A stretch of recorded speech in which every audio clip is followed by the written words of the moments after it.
and welcome back or welcome to my channel.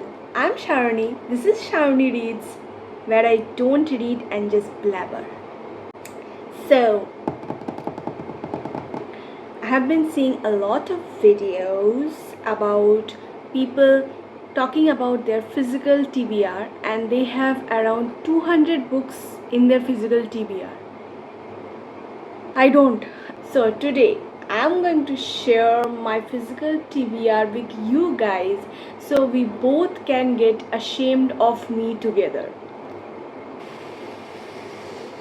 That's how many books are like willingly on my physical TBR. Like there are more books that I haven't read, but I'm not willing to read them anytime soon. I'll not look and pick up a book and then I will talk about how I got it, why I got it. So the first book, you saw it first.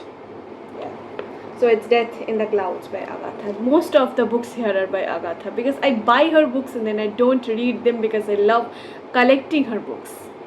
So this was gifted to me on my birthday, and my birthday was in June. I haven't read a single book since then because I was busy with some academic issues. I need the academic validation. I'm the elder sibling. Metamorphosis.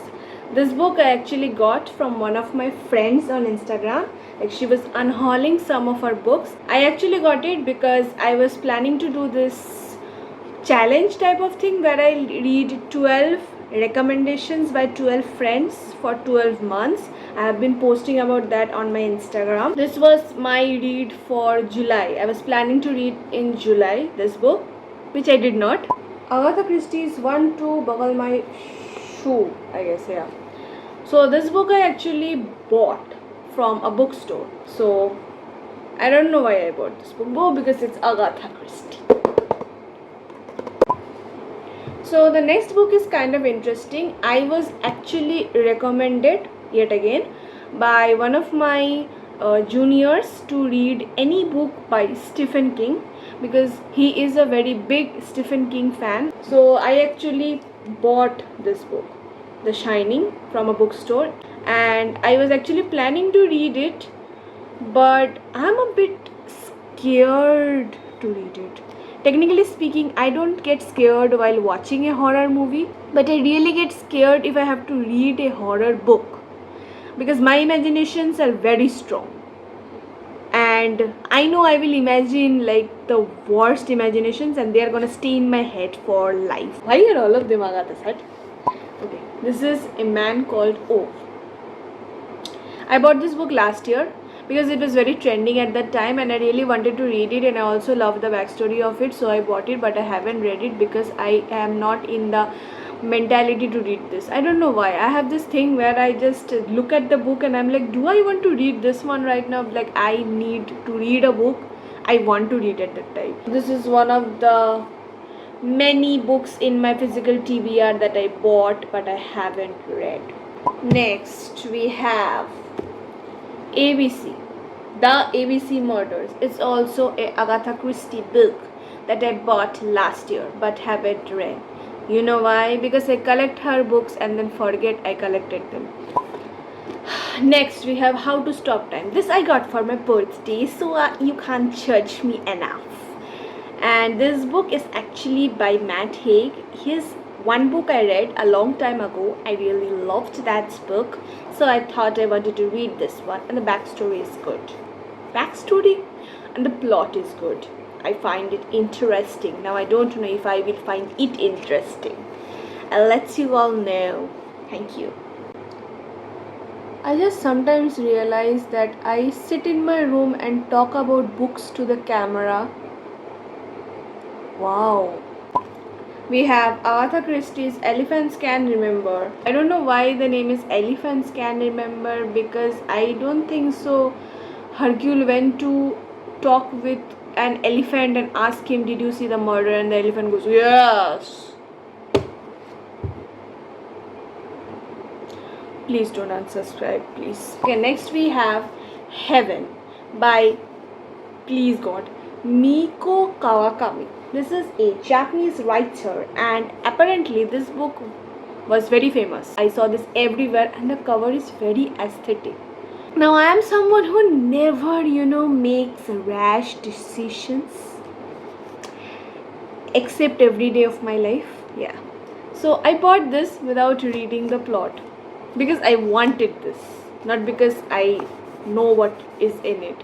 It doesn't look sad, but then you read the comments and it goes heartbreaking and compelling. Why? Book literally went deeply unsettling. No. I will let my sister read it, and if she cries, then I won't read it. Because my sister never cries on sad books. Like, she has read so many sad books and even buys sad books and she never cries. We have Agatha Christie's The Mystery of the Blue Train. I have no idea. I bought this last year, yet again, but I haven't read it. Why? Next, we have Days at the Morisaki Bookshop. Another book I got for my birthday. Yes. And this is also by a Japanese writer. This is kind of a slice of life kind of book, as I have said before also.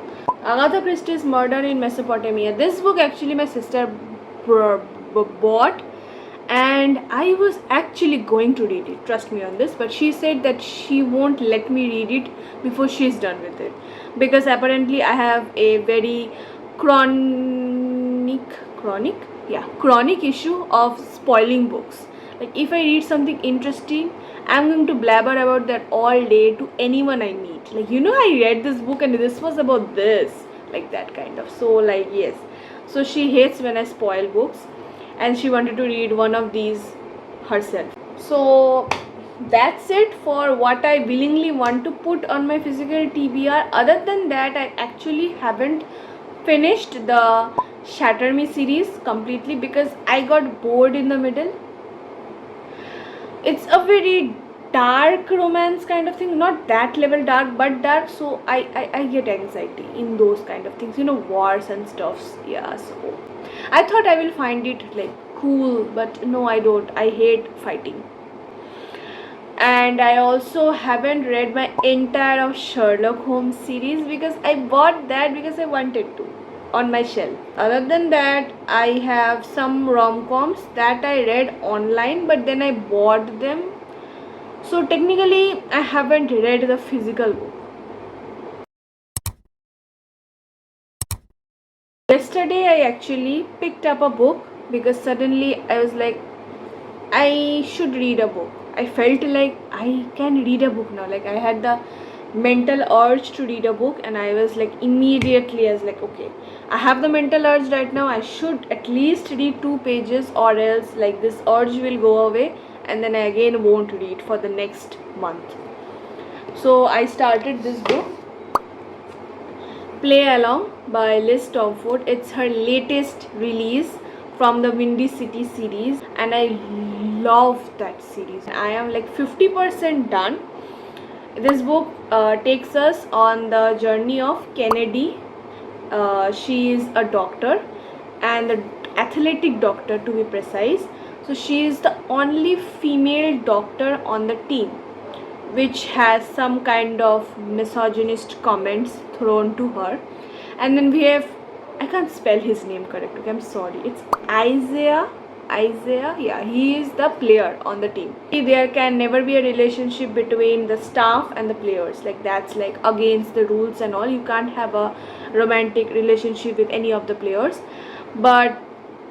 And then she was engaged for the first 4 years. She worked with the team, and Isaiah used to flirt with her every day, like jokingly, because he knew that nothing's gonna happen because she's engaged. But then 3 months, like this book then doesn't show us the 4 years in between, and then 3 months ago she breaks off the engagement, and so now Isaiah is like, okay, like I have my chance kind of, because he has been in love with her since the day one he saw her, okay. And she was a bit skeptical about it because she has never really felt or like experienced the concept of love. Like, she was arranged marriage like arranged marriage engagement was done, and so she really never thought of herself as someone who will ever fall in love. So that's when they both like start like talking, and she's very receptive of Isaiah because she is scared that she might lose her job and all. But Isaiah is very persistent, like he is like go with the flow and all. So he requests her that we should get drunk once together, one night together, and then I will never bother you again. And then she was like, okay, I need to take one decision, rash decision kind of. So they get drunk and they accidentally get married, and then she's like crying. But then Isaiah like manages everything, and then she does not get fired from her job. So she is basically wanting to get away from this team and get a job in a different team's doctor position, which is a much respected one. And so this arrangement is going to last for 6 months, and Isaiah is like determined to make her fall in love with him in those 6 months. I am broke right now. Anyway, so if you want me to order books for my happiness, you should order my book. This is my book, and it got released in the month of June. When I was 13 or something, I started writing poems, and since then I was always fascinated by the idea that my poems will be printed on a book. If you read a poem and then you actually, what your mental state is, the poem gets deciphered in that way. That's actually really a beautiful concept. So this book has 40 poems, each divided into chapters according to how I grew up, including all of my previous poems also, because I am not someone who filters out the bad poems and like keeps only the good ones. I want everyone to know that see how I became more and more improved in writing poems. I also have some special poems in the book that I wanted to add, like my first poem, and then a poem I wrote about my sister, and a poem I wrote about my late grandma. She expired last year, and I was extremely upset by it because I was actually planning to publish my book last year itself. I could not because of some issues, and I was like, okay, I'll do it, and then she expired, and I really wanted her to read my poems. I actually published my book on the exact date she expired, like on her 1-year death anniversary, and I dedicated this book to her because I wanted to keep her memory alive in all of us through this book. If you have the Kindle Unlimited, you can read this book for free, and if you want to buy the paperback, it's available on Amazon. Read it on Kindle, buy it. I will be very grateful if you guys do that. So that is it for today. Thank you for watching my video, and thank you for listening to me blabber about my TBR, which I should be ashamed of. I'll be back with a more exciting video probably next week. Till then, goodbye. Read a book, hydrate yourself. You need to. If you don't want to read a book, that's fine. Take a nap, take rest, take care of yourself. Take care of yourself. And hopefully I will be able to finish these books by the end of this year. Wish me luck, please, guys.